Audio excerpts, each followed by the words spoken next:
नाज़रीन तव्हांजो सुबह STV न्यूज़ तारातन बुलेटिन में वली मोहम्मद चारो हाज़िर आहियां।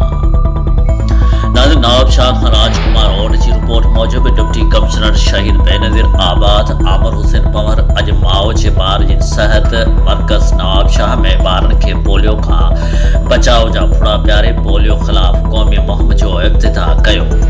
उन मौके ते डिप्टी कमिश्नर ऐं डिस्ट्रिक्ट हेल्थ ऑफिसर ॿारनि खे पोलियो खां बचाव जा फुड़ा प्यारिया ऐं आङिरे ते निशान फुड़ लॻाया।